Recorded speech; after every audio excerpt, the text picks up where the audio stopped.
Welcome back everybody, semuanya di seluruh Indonesia. Saya mau berbagi dalam video ini. Beberapa hari yang lalu kita melihat bahwa di Amerika Serikat ada kejadian yang luar biasa ya. Begitu banyak warga menyerbu swalayan supermarket di seluruh negara bagian Amerika Serikat ya, dan di rak-rak supermarket di swalayan besar ya, di Walmart ya, di Public, di Costco, di segala semua supermarket di hampir sebagian besar di negara bagian Amerika itu habis bahan-bahan makanannya, di rak-raknya kosong ya, mulai dari daging, sayur-sayuran ya, sampai bahkan produk kebersihan ya, rumah tangga seperti tisu dan lain-lain juga kosong ya. Ini disebabkan karena kelangkaan yang begitu parah ya, karena ada rantai pasok ya, supply chain yang terganggu di sini dan pengiriman barang yang terganggu karena disebabkan karena situasi pandemik yang tidak kunjung usai di Amerika Serikat dan di seluruh dunia ya. Ini sangat mengganggu rantai pasok ya, dan di Amerika juga kondisi ini berlanjut lagi dengan adanya varian Omikron yang begitu luas ya. Sudah mulai angka terjangkitnya begitu besar ya. Ini membuat situasi pandemik yang kembali lagi dalam situasi yang sulit ya. Nah, yang ini pandemik yang tidak kunjung selesai ini mengganggu rantai pasok. Ya. Otomatis kalau rantai pasok terganggu, maka suplai barang pengiriman terganggu, itu membuat uh, suplai berkurang, demand tinggi, maka harga tetap tinggi. Ini menyebabkan inflasi yang cukup tinggi. Ya, mulai dari bulan November sudah kita lihat bahwa inflasi ya, indeks harga konsumen atau CPI, Consumer Price Index, yang menjadi patokan dari inflasi itu sudah 6,8%. Ya, data di Amerika Serikat itu tertinggi sepanjang sejarah sejak tahun 1982. Nah, di bulan Desember melonjak lagi menjadi 7% ya, angka inflasinya tertinggi lagi sejak tahun 1982, dan angka ini bertambah. November, Desember bertambah jadi 7%. Nah, nanti di bulan Januari ini dengan kondisi yang beberapa hari yang lalu sudah kita lihat, kondisi yang sampai kelangkaan ya, di semua supermarket kosong, ini menunjukkan bahwa angka Januari itu lebih tinggi lagi dibandingkan dengan angka bulan Desember atau November. Nah, angka-angka yang tinggi ini itu jelas bahwa kenaikan suku bunga, The Fed menaikkan suku bunga untuk meredam inflasi yang cukup tinggi ini, itu tidak bisa digagalkan lagi, tidak bisa dibatalkan, dan harus sesegera mungkin. Karena Presiden Joe Biden sudah mendesak untuk Bank Sentral The Fed ya, dikeraskan, disuruh keras, harus keras untuk memerangi inflasi. Seruannya harus keras untuk memerangi inflasi ini.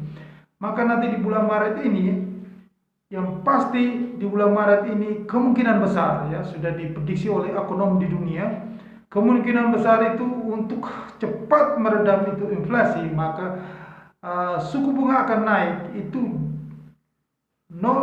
bukan 0,25%, tapi bisa 0,50%, jadi bisa 2 basis point langsung naik di bulan Maret ini untuk cepat-cepat meredam inflasi ini karena situasi yang begitu sulit. Nah, situasi ini digambarkan oleh para politikus dari partai saingan, ya, partai oposisi, partai Republik, dan juga dari Demokrat. Mereka mengatakan bahwa kondisi ini disebut kondisi inflasi yang cukup tinggi, ya, sepanjang sejarah Amerika. Sejak tahun 1982 ini dinamakan Bidenlation, ya, Bidenlation, ya.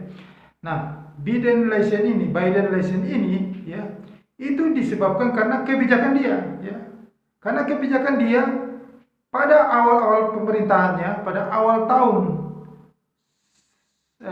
2021 itu, dia membuat kebijakan menggelontorkan stimulus, ya, quantitative easing, ya, stimulus ekonomi itu senilai 1,9 triliun US dollar, ya, atau yang cukup banyak dana itu yang digelontorkan di pasar, ya, untuk katanya untuk membantu pemulihan ekonomi dari adanya pandemi ini, ya, untuk membantu masyarakat untuk adanya daya beli. Nah, ini yang diprotes oleh para partai, selain dari Demokrat sendiri, partainya Joe Biden, juga dari oposisi mengatakan bahwa ini angka yang sangat fantastis, terlalu berlebihan. Hanya menurut ekonom yang menjadi penasehat dari Presiden Obama dulu, yaitu namanya Jason Furman, mengatakan bahwa seharusnya 1 triliun US dollar sudah cukup, ya, untuk stimulus pada masa pandemi itu. Angka 1,9 triliun cukup besar. Nah, inilah gara-gara stimulus 1,9 triliun inilah yang membuat semakin banyak US dollar yang digelontorkan oleh The Fed, Bank Sentral itu, membuat lonjakan harga-harga barang, membuat daya beli yang cukup tinggi, maka harga-harga barang itu jadi tinggi. Inilah penyebab dari inflasi yang terjadi saat ini. Nah, inflasi yang saat terjadi di Amerika yang cukup tinggi sekarang ini sulit untuk dikendalikan, ya. Semuanya itu karena masa sekarang ini masih terjadi masa pandemik. Varian Omicron itu masih tinggi angkanya di Amerika Serikat. Jika pandemi masih terjadi, varian Omicron itu masih tinggi, mengganggu pengiriman barang, mengganggu rantai pasok barang. Pasokan akan terganggu, maka tetap harga itu akan tinggi. Harga itu akan tinggi, ya. Bukti sekarang bahwa harga minyak dunia ini sekarang sudah level kemarin 85, sekarang hari ini 83, ini semakin tinggi lagi, semakin naik. Jika harga minyak semakin naik, ya, dengan inflasi yang cukup tinggi gini, maka itu logam mulia itu tetap akan menuju, walaupun nanti di bulan Maret atau di atas bulan sebelumnya. Jadi logikanya The Fed menaikkan suku bunga, ya, seharusnya logam mulia itu akan turun harganya, tetapi logam mulia itu tetap naik karena inflasi ini sepanjang tahun 2022 ini, selama varian Omicron, ya, pandemik ini masih berjalan, maka inflasi itu tetap tinggi walaupun suku bunga sudah dinaikkan. Ya, saya melihat bahwa inflasi ini akan turun nanti pada akhir tahun 2022. Jadi selama bulan Maret sampai bulan Juli, Agustus, inflasi masih tetap ada, masih tetap tinggi di Amerika. Karena apa? Karena pandemik ini, varian Omicron ini masih menyebar dan belum selesai, dan ini mengganggu rantai pasok dan akan tetap membuat lonjakan harga sehingga inflasi itu tetap terjadi, ya, inflasi itu tetap terjadi, ya, inflasi tetap terjadi. Maka dan kita bisa lihat mungkin The Fed akan lebih keras, ya, dalam pengetatan. Jadi mungkin suku bunga itu yang dinaikkan itu mungkin setiap 4 kali dalam tahun ini, dan bukan 0,25 basis point tapi 0,50. Jadi suku bunga itu harus cepat-cepat lebih tinggi supaya bisa mengerem inflasi ini. Nah, dan jadi inilah salah satu yang kebijakan yang walaupun memang cukup keras, ya, Federal Reserve, Bank Sentralnya, dalam menyerap likuiditas, tetapi satu yang kita lihat bahwa pandemi ini belum selesai. Inflasi ini akan turun, akan selesai jika pandemi ini selesai. Nah, pandemi ini akan selesai mungkin akhir tahun atau tahun depan. Jadi mungkin kondisi ini tetap, inflasi ini tetap masih tinggi. Maka itu harga minyak itu dari kita lihat secara teknikalnya tetap harga minyak itu harga ya minyak juga masih naik, tetapi harga gold ini kita lihat secara teknikalnya tetap dia harus menembus, ya dia harus break level tertinggi di harga 2000. Jadi memang gold sepanjang tahun, jadi Anda tidak usah khawatir untuk yang membeli logam mulia Anta bahwa harga emas dunia itu masih tetap naik, mencari break level tertinggi dia di harga 2000 per troy ounce. Jadi bisa sampai 2125. Jadi sepanjang tahun 2022 harga emas tetap naik. Ya, walaupun The Fed sudah naikin suku bunga, ya, tidak berpengaruh. Harga emas tetap naik. Karena memang saya seperti data yang saya sudah sampaikan di video saya sebelumnya bahwa di bulan-bulan yang lalu, ya, Oktober, September itu investor besar dunia dan bank-bank di dunia sudah memborong logam mulia emas dalam jumlah yang banyak, ya, ratusan ton setiap bulannya. Itu data dari COMEX, ya. Menunjukkan bahwa mereka meyakini bahwa sepanjang tahun depan 2022, yang mereka yakini bahwa tetap tidak ada kepastian ekonomi tidak menentu, ya, walaupun sudah ada kebijakan pengetatan nilai mata uang, pengetatan ekonominya, tetap juga kondisinya tidak menentu karena varian yang